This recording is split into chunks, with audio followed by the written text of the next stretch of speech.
जय माता दी दोस्तों, मैं मंजू आज आप सबको माता रानी का, छठ माता का एक बहुत ही प्यारा भजन सुना रही हूँ। अगर ये भजन आपको पसंद आए तो आप हमारे वीडियो को अधिक से अधिक लाइक कीजिए, शेयर कीजिए, सब्सक्राइब कीजिए और कमेंट करके बताइए कि ये गीत आपको कैसा लगा। धन्यवाद। गंगा माई के निर्मल पनिया, नैया लागिला किनार, नैया लागिला किनार। गंगा माई के निर्मल पनिया, नैया लागिला किनार। ताही नैया अइले श्री रामचंद्र, संग में सीता दे सोहाग, संग में सीता दे सोहाग। ताही नैया अइले श्री रामचंद्र, संग में सीता दे सोहाग, संग में सीता दे सोहाग। गोदिया में आवेला लौकुस बबुआ, जैसे चनरमा के जोर, जैसे चनरमा के जोर।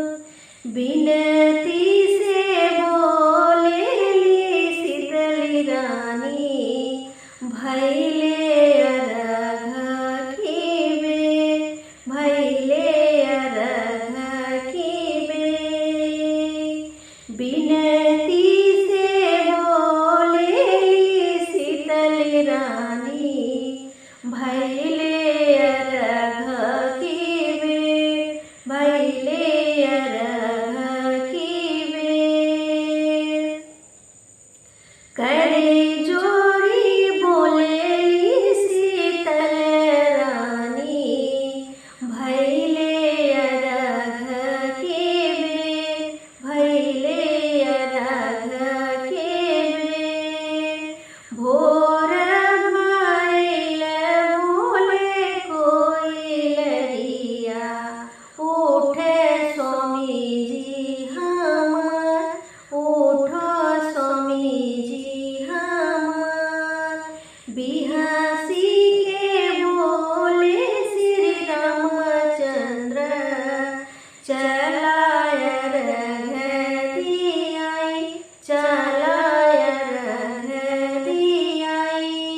बिहासी के बोले श्री रामचंद्र, चलाय अर्घ दियाई, चलाय अर्घ दियाई। करे जोरी करलिया रजिया, आदित्य मल होई है सहाय, आदित्य मल होई है सहाय। गंगा माई के निर्मल पनिया, नैया लागिला